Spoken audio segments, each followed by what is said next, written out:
Pilani in at the moment to speak to us about her latest EP. Pilani, thanks very much indeed for speaking to us. Lovely to have you on the program. So, keeping relationships alive during COVID-19 was one challenge enough, let alone romantic relationships. Get us in on this love story that you want us to learn about. Right. Well, lockdown had so many nuances for all of us. First of all, we didn't expect to be, I guess, in lockdown for as long as we were. We were like, we'll flatten the curve in 21 days. Surely these 13 people who came in from China will be over it in 21 days and we'll all be good. But what we didn't expect are the things that began for us at that time. And for me, it was a relationship. And the nuances that we had to all learn how to kind of live in a virtual world.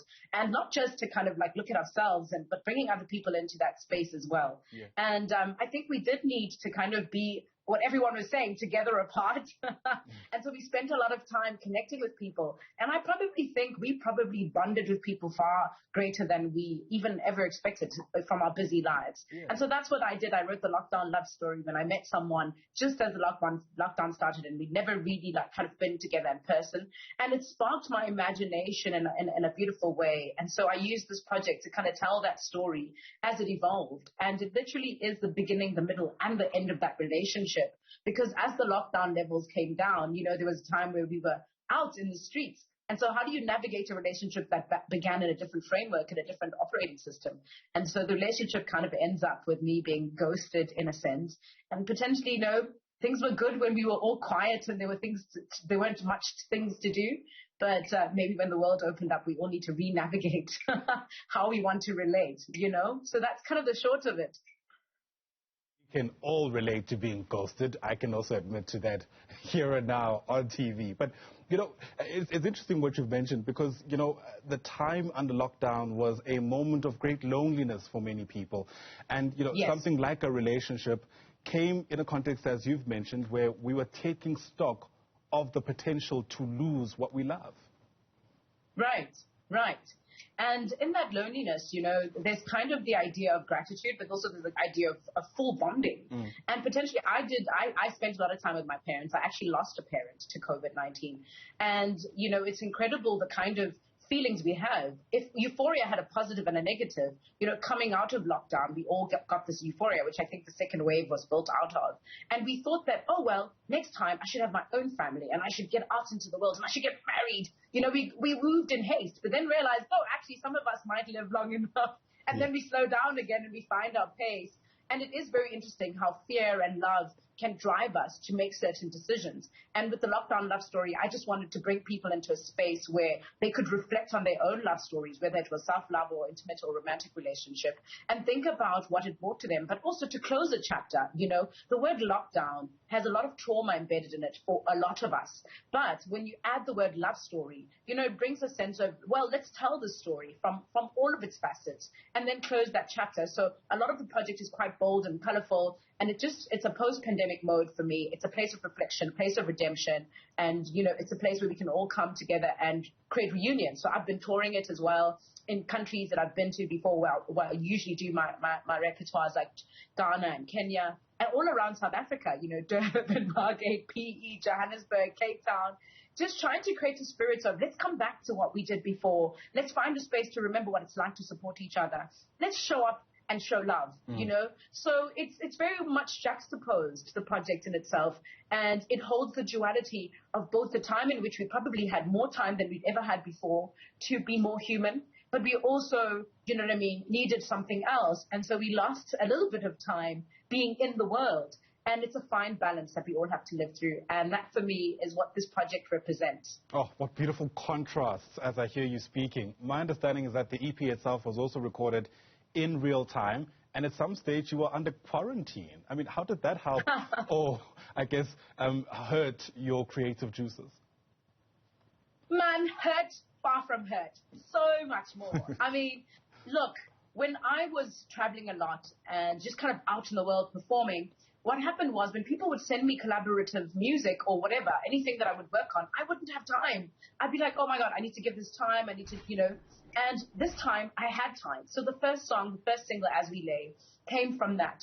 I'd written down and documented a poem around how I felt about this new relationship, imagining like when we meet and all these things. And then a producer from Kenya, Afronautics, sent me a track, and it was the most beautiful old school nostalgic R&B track I'd ever heard. And I knew that this project had to be embedded in new R&B, and so that's kind of the sonic journey that the project presents.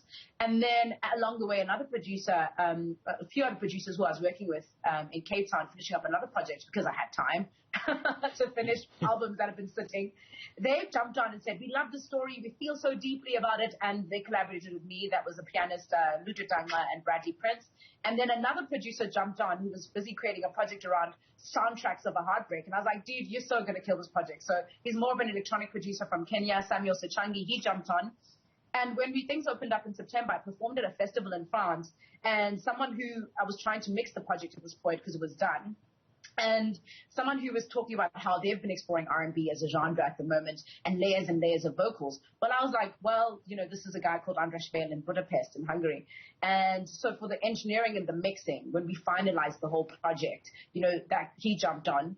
And when I finalized, it's kind of like all the harmonies and stuff. So it's been very a globally collaborative project. Yeah. And I think those are the things that the lockdown should have seen: a deepening of craft, a deepening of relationships, even within our colleagues in the arts space. There was more time to imagine things. Some of us were imagining coffee table books. Some of us may have been imagining writing further than music, just dropping in hints.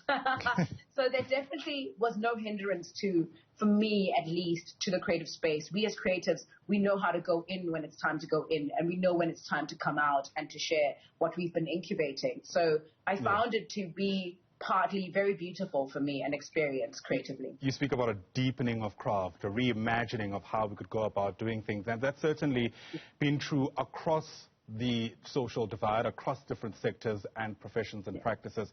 To what extent do you reckon something like the lockdown and the ways through which creativity unfolded in that space might actually change the face of something like Afro soul and jazz? Man, I actually do feel so. When you are in a particular cadence, you do things quite similarly the same way. I think status quo gets maintained in many different ways. And I think even in the way that we are as creatives, or how we create our style, can also find a status quo. And I'm hearing a lot of my friends speak about fusing a lot of genres, or finding new places, or finding other parts of themselves that can also fit in to other identities. What we often do is that we think that identity is like this one question we have to answer. But the identity is who we are becoming all the time, and we're influenced all the time. So I quite often find that just like genres themselves are quite limiting to like what the person is, because what is within that music is so much more, because we're not just listening to, if you're an Afro soul artist, to Afro soul. You're also listening to Amapiano. You're also listening to Kom. You're also listening to jazz. You're also, there's a wide spectrum of things that you're listening to. And there was so much time to stream more. I listened to so many local artists. I had time to like literally listen to people's projects from top to finish during lockdown. And in that time, it gave me a wide spectrum of where people are placed, how they're feeling, the nuances of what the influences them. Sometimes I would travel in my dreams to places where I feel like the music took me, like Dumama and Kachal released a project, and it felt like they placed me in rural Eastern Cape at the same time in Berlin, which totally made me travel. So I absolutely believe in what it is you're saying around how it will, in the lockdown and the time in which we had to really deepen and absorb more than our status quo, as I would describe it, will definitely change our creativity by far and change our genres by far. Yeah. Before I let you go, did you ever get a chance to meet this love interest who inspired this beautiful EP as you've described it? You need to listen to the project, because somewhere in the middle of the project, we are swung so high. There are broken celibacies. There are moments of just complete, infatuation. And I think that's kind of lockdown level 3, where we could, cross country, and then, briefly. And the rest is history. Yeah. We should probably leave it there. When you speak about broken celibacies, I know this is time for me to leave. Thanks very much indeed for speaking to us. On a Saturday morning.